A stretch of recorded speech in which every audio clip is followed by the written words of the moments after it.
So, welcome back to Leafs fans and hostile. What the fuck? See, I feel differently, Kyle. I'm sorry. Why did it have to happen again? I'm not ready for what you feel yet, Dan. I am not prepared for that. It doesn't feel only prepared to cry. Okay, it was 4-1, but it doesn't feel the same for some reason. Probably because the stakes were incredibly low when you're playing a team that's so good as Colorado. You're going to go down. You're going to blow some leads. It's just when the other ones are against, Ottawa and it's game 7 and something just about a January game on the road. It's going to happen. You know why it doesn't feel as bad? Because I fucking called it first period. Yeah, you did. Oh yeah. After the third Matthews goal, I'm like, they're going to lose. Yeah. Like, this is awesome. I feel great. I'm on cloud 9, but they're probably going to lose. What was it, 3-1 after the first? And then 3-1, and I'm just like, oh, here we go. And then 4-1, and I'm like, no, this is good. They're keeping the pedal down. This isn't going to happen again. Then you realized it was 4-1. Yeah, and when I completely forgot. When it was 3-0 pretty early, in the back of your mind, you're thinking, they've got lots of time to come back. Yeah. Which we never think about the other direction. What, that we've got lots of time to come back? To come back. From a 4-0 deficit? In any other year other than 2021, so far, I would agree with you. But in 2021, this team, they've kind of made me believe a little bit more in that kind of stuff. That there is a chance that they can come back and actually, take a win when they were down early. You know what? That is an excellent segue to talk about the first game from last week, because we're going to spend a lot more time talking about the second piece of shit that happened this week. I guess we got a point, man. We got a point. They had some good chances in overtime, and Colorado just got a better chance in overtime. Edmonton. I think the Leafs got... yeah, we'll get there. Okay. Close the door. Let's start with the first dumpster fire that isn't the Leafs. Oh, my Lord. Supposedly, and this is obviously going to be old news, Ken Holland is having some kind of press conference on Tuesday in the morning at some time. Predictions on what do you think it's going to be off the cuff? What do you think? Anything but Mike Babcock. Okay. Yeah, I don't think that's a good choice. I've heard bet the field on that that was one. floating around a bit, but no way. Anything. What do you mean? Like Mickey Mouse is going to be the new head coach of Sure. Edmonton? Connor McDavid was traded for a 3rd-round pick. Like, what anything are we talking about here? Well, Peter Chiarelli's not there anymore, so I don't think we can go that low. That's true. Connor McDavid has been traded to the KHL for Pavel Datsyuk. Hey, they've only got 5 in a row losses. That's not that bad. Plus, 4 stacked on top of that before. Yeah, they were first, and now they're in a wild card spot. It's not that bad. Yeah, they've lost what, like 10 of 12 or something. Something like that. It's bad there. Yeah. And especially with McDavid being on protocol. I don't know if he still is, but he missed that game against the Leafs on protocol. Yeah. I'd say one of the fewer teams that have really dealt with COVID protocol stuff until, like, right now that McDavid is out. Mm-hmm. Mm-hmm. So it was the worst possible time for him to go out. Yeah. So is Edmonton doing poorly, or are they just the team we expected them to be at the beginning of the season when we looked at what they did in the offseason and went, how the hell have they won 10 of their first 11? Proved us wrong. Just regressing to the mean sort of thing? Hard. Yeah. Like, they might be a 500 team, so if they won 10, then they lost 10, it's regression. Back to the mean there. I dig that. McDavid and Draisaitl came into the gate just flying, and they're still at the top of the point leaders by a decent margin. And their holes are becoming very visible. Those visible holes in their team holes. The one thing I will say, though, is the exact same thing we're saying right now. We were echoing last year when the Leafs started off really hot, and then they started to slump kind of, a third of the way through the season, and it was like 12 or 14 games that were really, really bad. But then, maybe in this case, you'll have McDavid coming back. Draisaitl and him will get back on track. And then you get 5 or 6 games that go really well, and it just steadies them out and propels them back into first. Like, it's definitely possible to happen. It doesn't look great, but it's definitely possible. I just looked at the standings right now. Edmonton is 1 point out of a playoff spot. Oh boy. Okay, game in hand, fine. But also Minnesota is down in a wild card spot, and Nashville is up top in the Central. Man, Really? Nashville is Yeah. really mixing Quietly it up doing that, this year. yeah. That's crazy. Vegas back up to the top. Okay. Even I with get it. Colorado I get it. playing as well as they've been playing, I'm surprised that Nashville's at the top of that division. Colorado has 5 games in hand on Nashville, and they're only Oh, 4 boy. points up. So, Oh, okay. Yeah, so that's there going we to go. change. Colorado is coming for sure. Oh my God, we have to talk about the Edmonton game. Jesus. In terms of the the box score, not a whole lot for the big dogs. It's mostly the depth that showed up for the Oilers game. Matthews and Marner shut down. Brody, I think, had his best game, maybe even as a Leaf. I can't think of one off the top of my head. In this game, he had a goal, which we don't see very often, Which was 2 games straight. and one of his signature insane defensive plays that the goalie was not prepared, but Brody does like a backflip and and stops the puck with his stick in midair or something. I don't know. One of TJ Brody's best games. Mikheyev still on a roll. What a guy. He's doing well. loving Couple games. hockey right now. He's been looking really good coming back. He deserved getting a bump up to the Tavares line. Okay, sure, Marner was out, so there was an opening, but definitely deserved that and played well against the Avalanche. Didn't I say that in the last podcast that they're grooming Mikheyev for that spot? You did. Oh, you think so? did. Yeah. Yeah, I think they're prepared to have him there once they if they end up moving on from Curfoot. Well, we'll talk about Curfoot. My God, how can you move on from him when this kind of streak? His value couldn't be higher. Mike Smith, not the best game for him. He was okay, but He had a couple bad breaks. definitely outdueled by Jack Campbell. What a guy. Just shutting the door. Not too much going on in the first couple periods for Jack Campbell, but again, shutting the door at the end. And that's what you need, not only with a hockey team, but definitely with a Leafs team. Because if the Leafs get up, they need someone to shut the door, and really tried against the Avalanche, but succeeded against Edmonton. And last thing for me, kind of piggybacking off Craig's point, they were down 2-1. They went up first goal. Here we go. This is great. Brandon Perlini scores. I'm like, I didn't even know you played for this team. Draisaitl scores. Okay, that makes sense. This is fine. But they're down like relatively quickly after getting up 1-0, and they persevere. They come back with a couple goals. Second period, they shut it down. Not quite as exciting, but they make it happen and finish off with the empty netter by Curfoot. Any other thoughts about Edmonton? I think it was a tough game for Smith, as you said, Kyle. I mean, they're having goalie issues already with the media stuff that's going on right now. And I think maybe it kind of got into Smith's head a little bit. And then he had that goal that bounced off Nylander's foot, somebody's foot. Yes. And I think that was just it. And then once the power play goal went in, it was unfortunate for him. But I think the Leafs played really, really well against Edmonton. I was happy to see, especially with some of our top guys out. Oh, wait, was anybody out that game? Sorry, not top guys out of the game, but top guys not scoring, like not really producing as much as we'd expect from them. Gotcha. Yeah, I think it was just still Kasha that was out for that game, right? I think we had a pretty Correct, much yeah. full We had lineup. almost full roster. Mike Smith had a bad game, yes. He had a couple bad bounces, like that one. I think it went off a skate. I think it was actually one of the Edmonton players that it went off of. Then there was the one that went off the backboards, went off his own skating in. Yeah. He Yeah, just that was was having a brutal. bad night, and it's going to happen. But they have a goalie situation beyond just bad luck. Like Mike Smith is 39 and is starting to not play at the top of his game. He's had some injuries, and they're ready to fully throw Koskinen under the bus for this season. And he is ready to, plant that speed bomb underneath and take them all down with him, because he like he was saying that they've only scored 7 goals in the 6 games that he's played, and I guess Mike Smith wasn't goal, but either way they're not scoring, and so I wouldn't necessarily blame it on the goalies because they still only scored 2 goals, but something has got to give in Edmonton, and I'm really excited to see what's going to happen tomorrow, because honestly I don't know.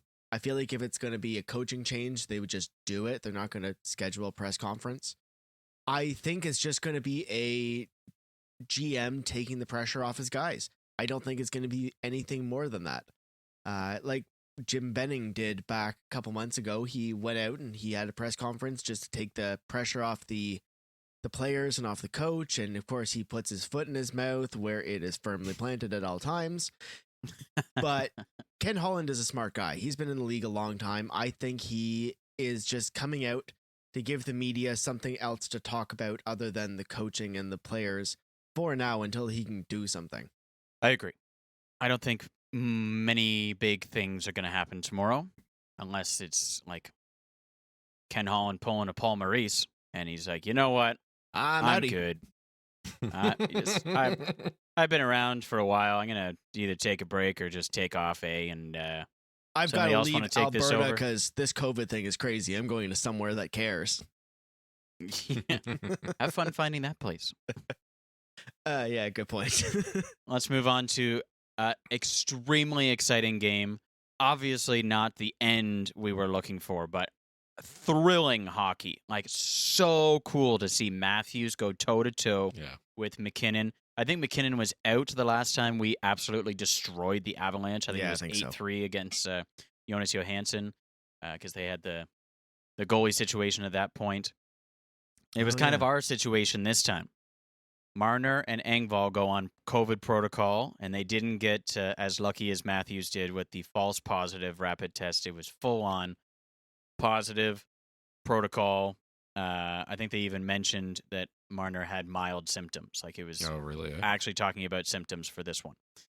So that's really, really unfortunate. They mess around with the lines a little bit, and Curfoot's play earned him a spot on the top line. So it was Bunting, Matthews, Curfoot.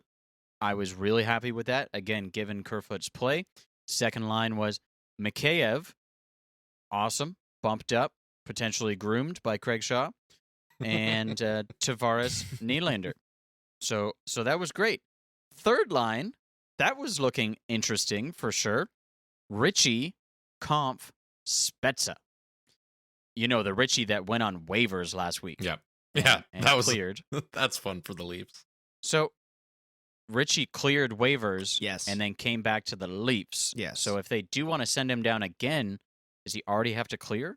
No, he is now already cleared, and he has 10 games or 24 days or something like that until he has to clear again. So so they can now send him up and down into the taxi squad for, I think, for 24 days before he has to re-clear, or he can play 10 games with the team. So he'd fall within taxi squad rules. Yes. Yeah. Yeah. Makes sense. Or which I think you then can also just send him straight to the Marlies. But I think they would just rather cleared keep anyway. It's just like anybody else.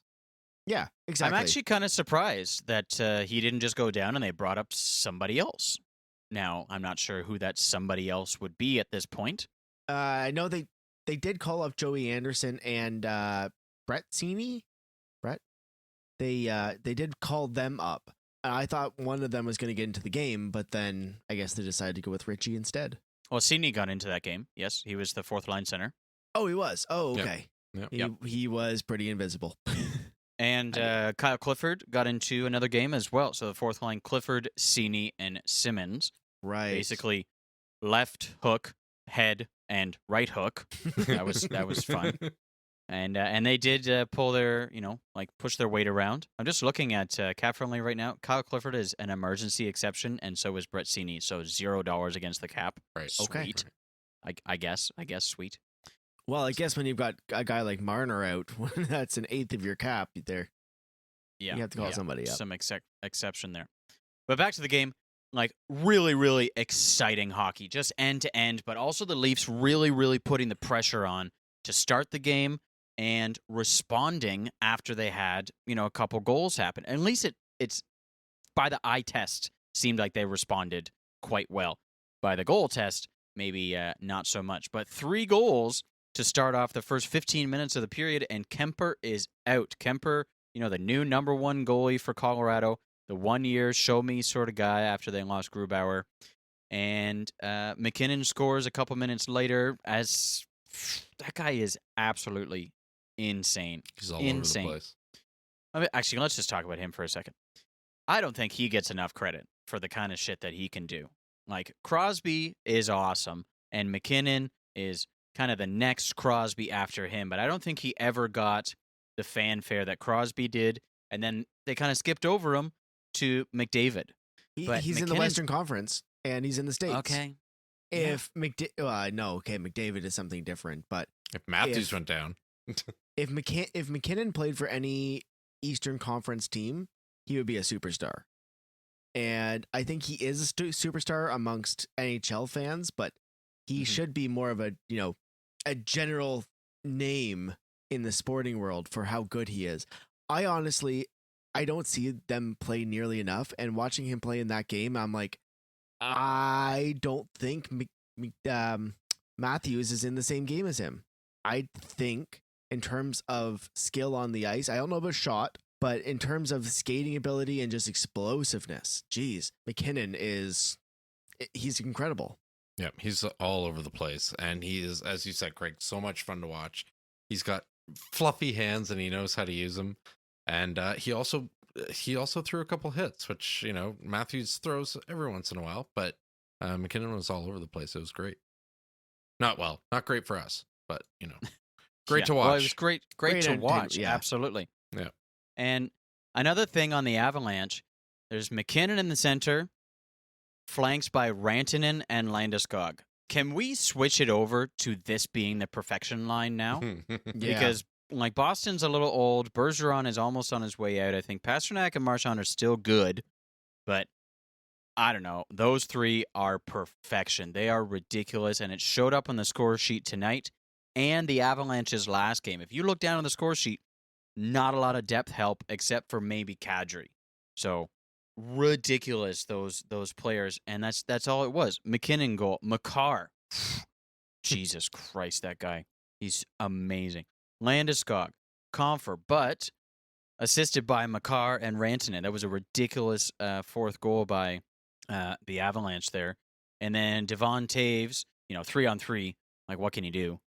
They did their best, but assisted by Kadri and Rantanen. It's just those top four, and then sprinkle in a little bit of depth there, which is so interesting. But maybe it speaks to what Craig just said about Western Conference stuff. Isn't that the Leafs? 4 really heavyweight, paid well guys, and everyone else kind of sprinkled in on the edges? Like, how, other than the media part, how are the Avalanche so different from the Leafs? Well, I'm just looking at stats, and the Avalanche have 90 points in their first top 3 players. So if you add up Toronto's points, we're like closer to 70, like mid 70s. They just have, it's super concentrated firepower, but it's played a lot. Like the time on ice for these guys is huge compared to everybody else, which is pretty common for first, but this is a little skewed. Mm-hmm. So, you play your good guys, you score a lot of points. All right, you look at Edmonton, McDavid and Draisaitl, 106 points between 2 players, which is maybe that's fair. Why their team isn't as good. Because when they don't score, they've got nothing. They have literally nothing after that. Like, you can shut down maybe one Colorado line, and it'll just go, let's move this guy over here and this guy over here, and you still can't stop us. I would honestly rather see a team where we're going to have balanced scoring throughout the lineup and win than a team where you've got that heavy top line with 90 points between the 3 of them. Because on a night where they're just not going, because it happens. Every player has a night that they're just not going. And when they're not, if they don't have the other guys to score, then you're just not going to go that far. And I think for the first time in quite a while, the Leafs actually have that. But the biggest difference I find between Colorado and Toronto right now is those pieces that you can fill in around the edges, because they've got cap space around those big guys on their team. Like McKinnon is on the dirtiest contract of the entire league. They've got an extra second line guy between him and Marner in terms of contract. Like, you can sign a second, maybe even a first line guy with that extra $4.5 million between the 2 of them. Yep. Like, that is a value contract that is going to keep paying right until it's done. And right now, I think that is where Colorado has a little bit of extra space. They've got that extra cap space to be able to make some moves if they need to. And they've been able to keep some of their big names instead of having to ship them off when they're starting to do well. And McKinnon has said openly that he took a discount and he will take another discount. And if you want to win, that's what you have to do. Look at Tampa. Yeah. Now, Tampa, they use their tax thing, which has been refuted that it doesn't actually make you any more money if you have the right guy. So is that just a fan thing that comes up with that, or do players actually think that? I'm sure players actually do think that, but I think it was no, it was Agent Provocateur on the Steve Dangle Podcast Network. They brought in a guy that does the finances for players and management of different leagues and things, and they asked, do players not want to come to Canada because of the tax? Do players want to go to Tampa and take less because of the tax? And they're like, yes, but it doesn't make financial sense, or at least sense by the numbers, if you have the right guy to manage your money. They can make all the same amount of money, and it doesn't entirely matter where you play as long as you have that guy. Mm-hmm. Interesting thing on that as well. Sorry, I believe it was also Brian Burke that had said that a lot of players don't want to come to Canada because of the pressure of it as well.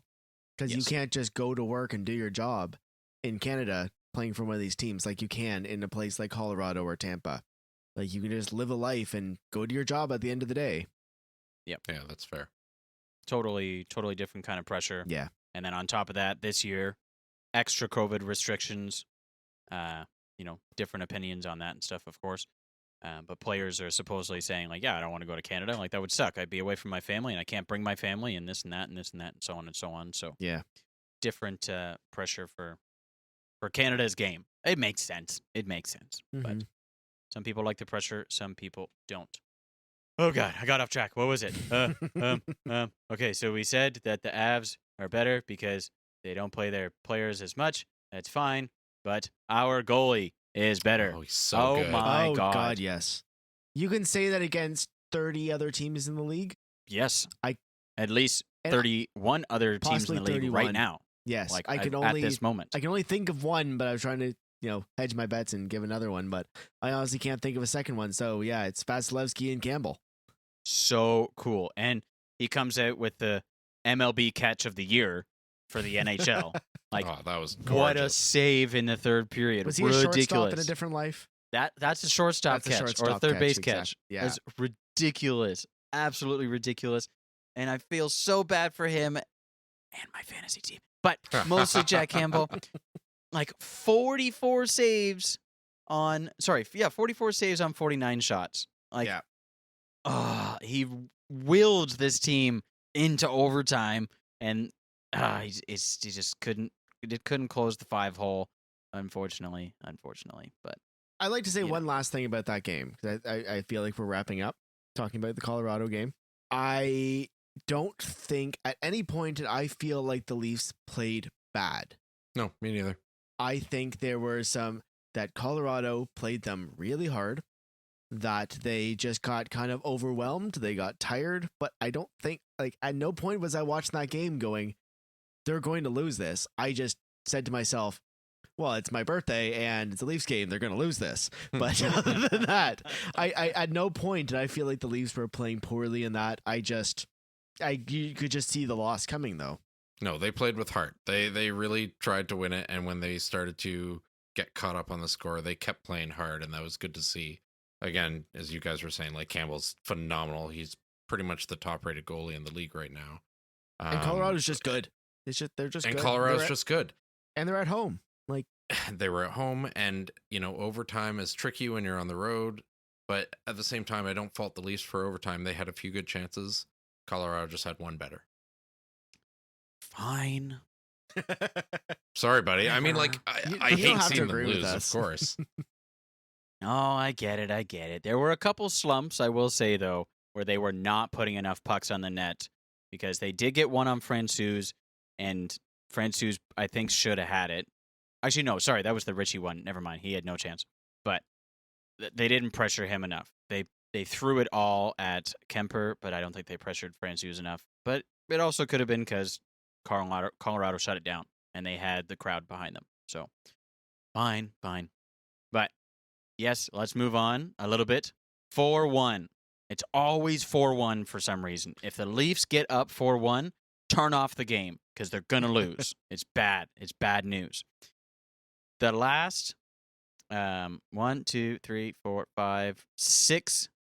Sorry. Oh, my God. How many is that? 1, 2, 3, 4, 5. Yeah, 6. Thank the Lord it's only 6. Phew. They've blown 6 4-1 leads in the past 10 years. Against the Avalanche this past Saturday. Senators last year, and that was 5-1. Oh, God. That hurt. Against the Canadiens in 2019. Against the Jets in 2016. Penguins in 2013. And then, obviously, the infamous Game 7 of the first round collapse against the Bruins in 2013. I don't remember a bunch of those in there, but I want you guys to tell me which maybe top 3 or put them in order, rank them worst to less worst, I guess. Which is the super worst and go down from there. Dan, start us off. Well, I don't think there's a challenger for worst. I mean, it was the Bruins in 2013. Game 7, they blew it, and it was terrifying to watch. I remember watching that with my dad and my uncle, and it was literally the only time I've seen them both cry in the same room. But other than that, I would say for me, Canadians, probably because a little bit more rivalry there. That was ranked second. Sens after that. The others, I don't really care. I mean, like, it sucks losing to them, but I'm not emotionally attached to any of the other losses. Well, surprisingly, I actually remember all these games except for the Pittsburgh one. November game in 2013 now. I guess PTSD for all of them. Yeah. The rest of them I definitely remember because 2016 against the Jets, that was early on against, that was the first big Matthews against Laine game. And Toronto goes up 4-4. I think Laine scored 2 goals and he got a hat trick on the overtime, if I'm not mistaken. And that's when everyone was like, Laine's the better player. Look at him. Like, he was right all along. And where's that gotten him? But yeah, the Bruins one, you're right. That is by far the worst. And I remember exactly where I was when I watched that game. The Canadiens game in 2019 wasn't really good either. Max Domi was being a dick in that game. I remember that. I believe that was the one where he constantly kept punching John Tavares in the back of the head every time they took a face-off. Or maybe that was just the entire... I remember that. That might have just been the entire season, because that's Max Domi. Makes me even And then more that mad. 5-1 against the Senators. Like, that actually is one. They went up 5-1, and I turned the game off. And then I looked back at my phone and went, what the hell just happened? And then I looked at your guys' pages and pages of crying about the game. I'm going to be the contrarian for this one. I'm going to say the Sens one was the worst because they shouldn't have lost to a Senators team in 2021. Like, come on.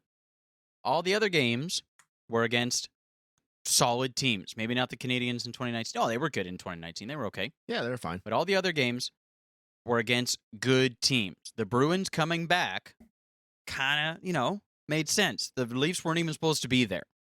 The Bruins should have come back. The most recent game against the Avalanche were the better team. It kind of made sense that they came back. So I'm going to put the Sens first, or the 5-1 lead against the Sens blown first, because it shouldn't have happened at all. Bruins second, because it hurts the most. And since we're mentioning where we were, I was in Chicago when this happened. This was the day that people drove me from Oklahoma City with all my shit because I was moving out of Oklahoma City from my master's. This was the last day. I had a couple friends. They drove me up to Chicago. It was like a 12-hour drive. And we got there and we met my family who was going to a Cubs game. And I'm like, that's so cool. This is great. Let's just meet up. So we get there. My family's at the Cubs game. And we walk past a bar and I see the games on. I'm like, oh my God. And they were winning. I'm like, this is awesome. And the 2 people that brought me, they were not interested in hockey. So I was like, okay, we'll go to a different bar. So we went to a different bar. We walked past the same bar to meet my parents at Wrigley Field, and I see that they lost. And I'm like, what the hell just happened? I went and had dinner, and it all went to shit? So it's Kyle's fault. It was, yeah, if I watched, maybe they would have won. So 1-2, and then the rest I don't remember. So that's just me.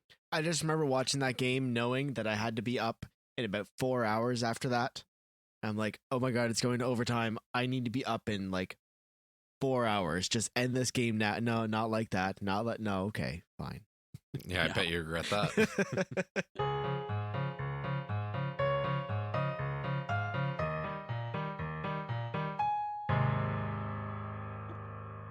Okay, I want to do a little deep dive segment on Alexander Kerfoot. Now, we've done lots of deep dives on him, but mostly in terms of trades, because he has the highest cap hit in general for his production and maybe even what he contributes in general.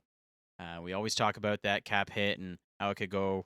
If it went away, we'd be out of so many problems and blah, blah, blah, blah, blah. But he's been on a bit of a tear recently. He's had 8 points in the past 3 games, some goals, some assists. And he seems to be everywhere and doing everything really, really well. So, Craig, start us off. What does Curfoot bring to the Leafs? He brings a grit to this team that isn't necessarily an in-your-face and, want to fight you or even kind of piss off guys in front of the net, kind of like a Bunting. But he brings almost like a Darcy Tucker determination to his forechecking. And he's a really good penalty killer. He seems to complement those top lines. Since he went up to that second line with Tavares, he's looked really good. He's looked like a top line guy, which really isn't surprising because most of these guys will succeed more in the top 2 lines than they will in the bottom 6 because their entire careers they've been top line guys. But I think he's grown himself a role on this team. The last couple of years, we were saying he didn't have a lot of production. He was a third line guy. But I think that with the way that he's been playing on the top 2 lines, he is more than worth his contract at this point. And that's kind of what we were saying. $3.5 million is a lot for a fourth line or third line guy, but it's pretty adequate for a top 6. Cool. Dan, what do you think? And maybe you can take more of a stats side to this and tell us a little bit about Curfoot before he came to the Leafs and maybe why he was even involved in that Kadri trade. So, Curfoot came to the Leafs, born in the, hamlet of Vancouver. He came to the Leafs 2020, 2020 trade with Kadri. That was that big trade. 2019 trade? It was the 2019-2020 season, yeah. Yeah. So he was involved in that. Before he played for Colorado, he did some NCAA Harvard league play there where he was phenomenal. Like this guy was putting up crazy amounts of points per game, but also he was doing some decent points per year when you compare it to the other players. So, I believe he won the Hobie Baker as the top player in the league in his in the NCAA. Yeah, he also won top player in the league a few times actually. He was playing for the Vancouver Giants. And then again, for the Coquitlam Express, he won MVP for a tournament and then for the league year or something like that. So, pretty decent player. Although, as we've been saying, this is his. He hasn't produced the way we were kind of hoping when he came to the Leafs. He did well in Colorado, scoring in kind of mid 40s points both seasons with Colorado. But with Toronto, I think, as Craig said, I think this could be his year in that he has almost surpassed his point totals from the last 2 years with the Leafs already this year. So he's at 24 points right now. His high with the Leafs is 28. We know he can put up better points. Maybe he just needs that higher line motivation to get the pucks in the net or put in those assists. So it's looking like he's producing a lot more. I think this could be a good year for him. It's certainly fun to watch him right now. He's looking pretty good, and he's, Craig said it all. He's hitting, he's passing, he's shooting. He's doing what he needs to. A stat that I just saw right there that is really, really up. Now, this is the most volatile stat, is his plus minus. He's plus 19 at this point. And I think when we checked in last, he was plus 5. But last year, plus 2, and the previous year, minus 2. And look at huge contributor in last year's playoffs. 6 points in 7 games. Like, that's the kind of stuff we'd be expecting from Matthews or Marner, but we got it from our depth in Curfoot. So I would say worth, at least this year, the $3.5 million. Would you guys agree? If he continues to play like this, yes. Yeah, I was going to say, I don't know if I'm fully on board with 3.5, given that, that was his contract. But this year he is kind of earning it. I'd like to, as Craig said, see him keep producing to earn that contract. And I also just noticed he is signed through next year as well. For some reason, I thought he was a UFA this year, potentially on the chopping block, but he's signed through next year. So definite confidence in him from the manager's side as well. And it was always talked about that it was kind of a Curfoot for Kadri trade because Barry was a UFA. So he was kind of that extra piece because Kadri is obviously better than Curfoot and he's producing at a high level this year for sure.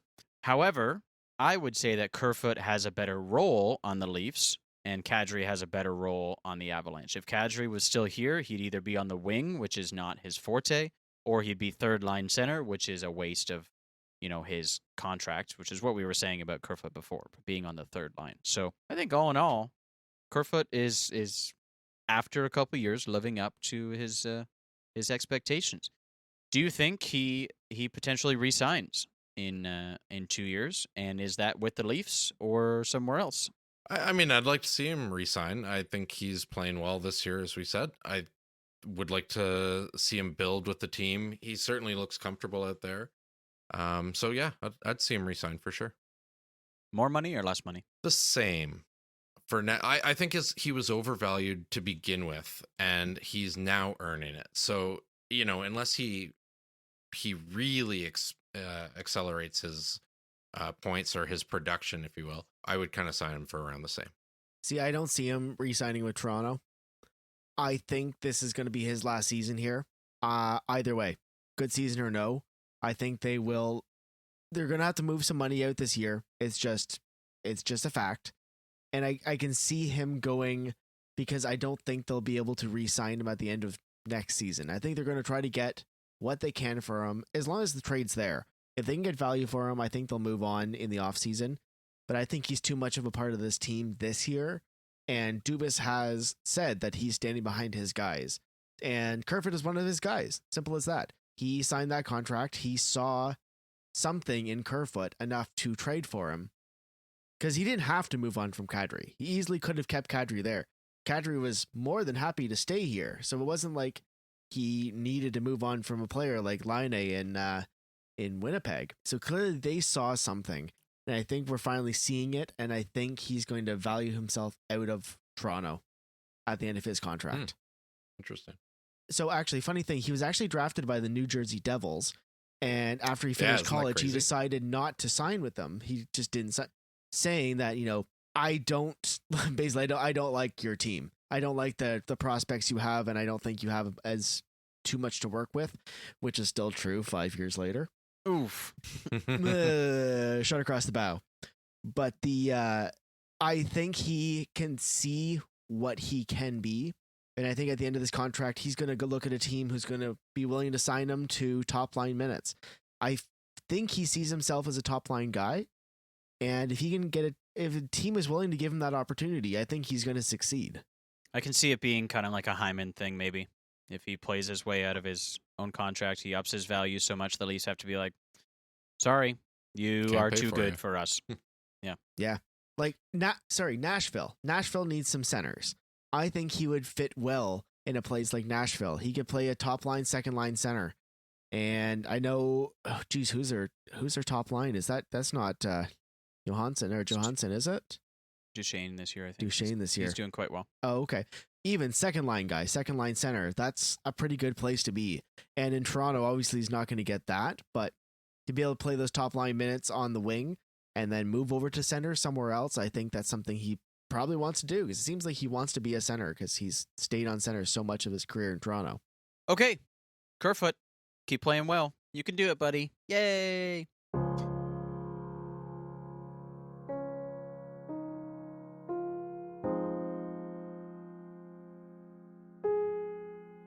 Okay, we are going to switch gears to something that happened on Hockey Night in Canada this past weekend. And I know I watch the commercials sometimes and you guys don't, but I've caught these guys up on the HDA commercial with Budweiser, as well as the interview that Akim Aliu had with Christine Simpson on Hockey Night in Canada.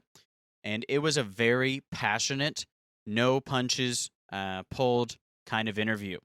Akim Aliu really going at the NHL and some of the NHL players, not by name, but by saying, hey, we had lots of support before we started the HDA, saying, hey, yeah, we don't want racism, and we got to get together, but then players didn't step up. And again, he didn't call out names, but he threw out some numbers saying he had 30. We had Group 30 chat contract. players. Yeah, we had 30 contacts at the beginning, and yeah, we launched with 8 people. When I heard that was hard to hear. I think that was the part that's really stuck with me. But that kind of speaks to how hard it is to speak out about racism, even in general, let alone in a hockey league. Yeah, and it really shows how much hockey players do not want to step outside that comfort zone. And for a long time, hockey players have said that they just don't want to be celebrities; they want to be athletes, and it's really showing now. That is the NHL. Are NHL players ready to step forward and make a difference in society? Nah, I don't think so. Which is interesting because I feel like they kind of have in terms of the pandemic. They have been given sometimes more stringent restrictions than the public because the public looks up to them. And if they had less restrictions than the public, people would say, but the hockey players, I think they have taken a mildly good leadership role in that sense because, okay, sure. But I mean, hockey players in general, and maybe that hasn't taken in the States because hockey's the 4th or 5th highest watched sport in the country, whereas hockey's the first in Canada. So I think they have taken a good step there, but not with this, not with anti-racism, specifically anti-black racism in hockey. And Craig mentioned one spot in the interview that really hit him, and the one spot for me was the blurred text messages. It was all hard, honestly. They put on the screen, and I'm like, what? People, like, I can mildly understand Twitter or DMs or something, but people have your number, like your phone number, or you gave it to them, or it's on a list or something, and they texted you this garbage? Like, come on, be better, people. Like, it's not worth it, and it definitely just comes from a position of power and wanting to keep the game a certain way. And Akim Aliu definitely talks about that it wants to be, the old-fashioned hockey. We want to keep it this way. We don't want to change it. And that's not great. So I do want to bring up one quote about this and get your takes on it. I think it was Anthony Duclair, or at least Anthony Duclair was on the screen during this part of the Budweiser commercial.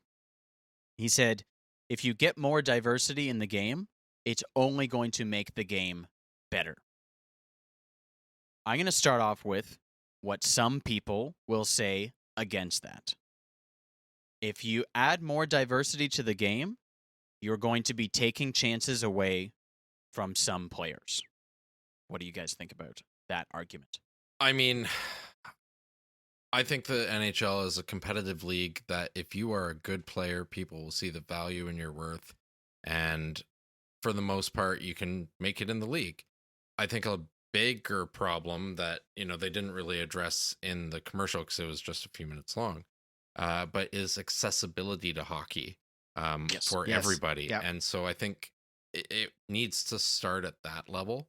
Absolutely. Kids playing hockey for free, equipment for free, so that skill and diversity issues are not really a barrier to the game itself.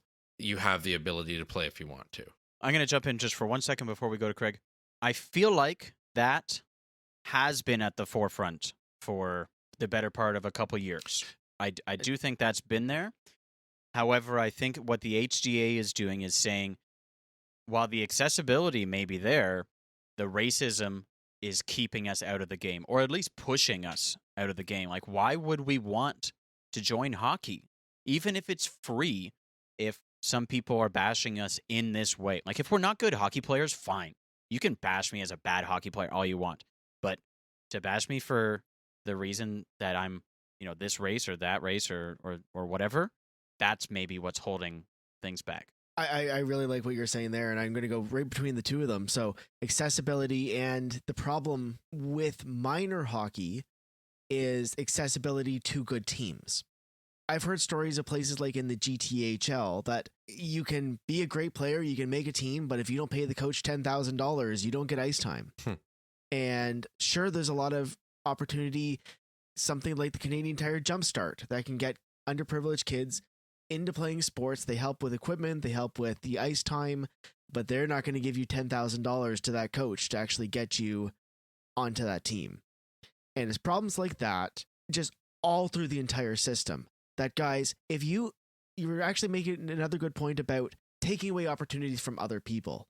If you can actually tell yourself that the sport is a true meritocracy, then that does not matter.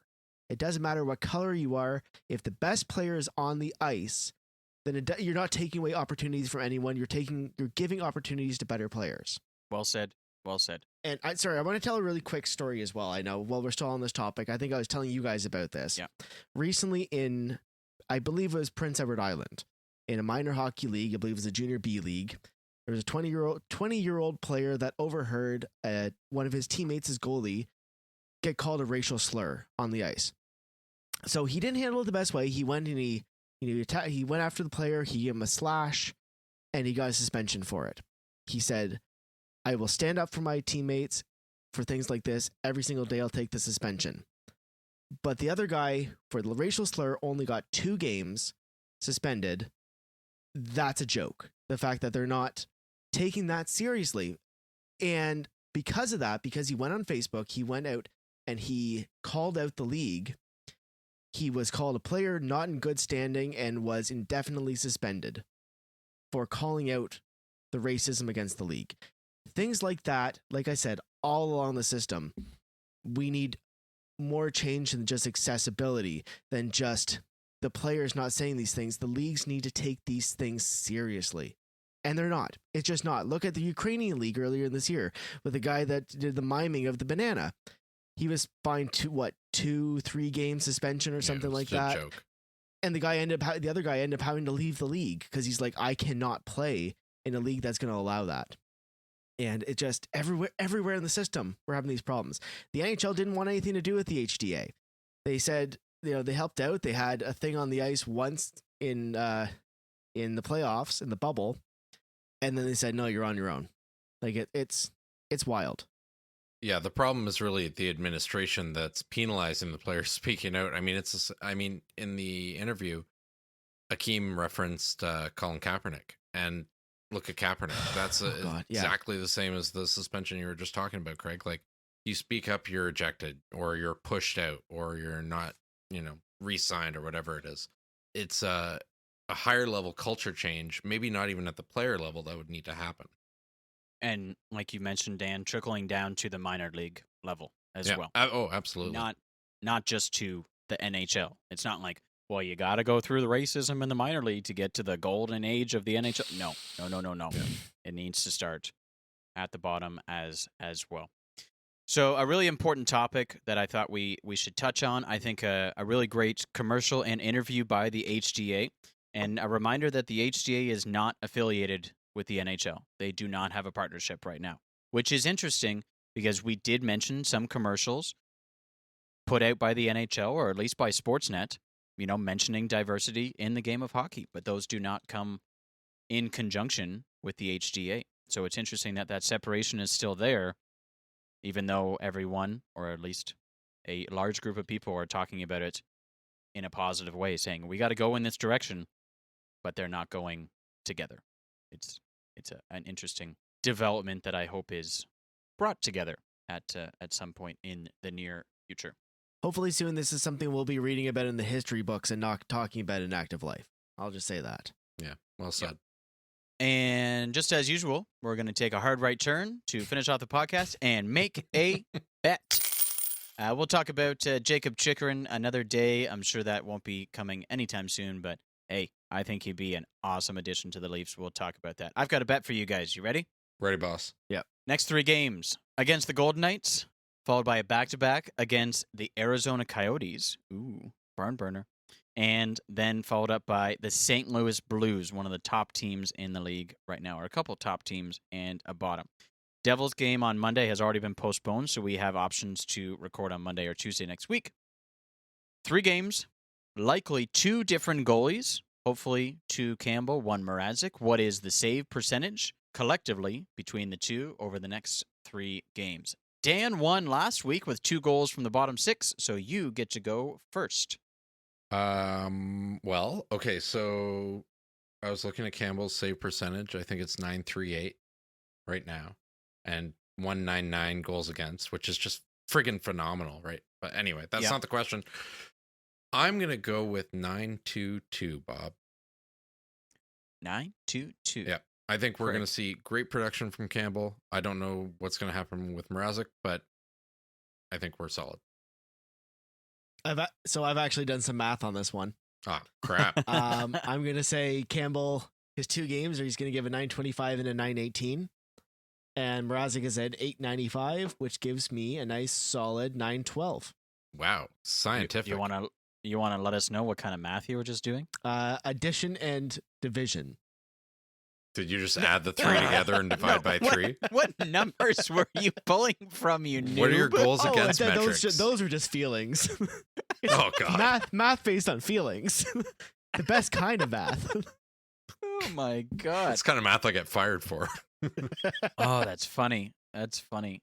I'm going to go higher number. I want this. I'm going to go 940. 9. I think there'll be a shutout in there. 940. 940. Whoa. Okay. Yeah, buddy. There's going to be a shutout in there, and then 2 good games.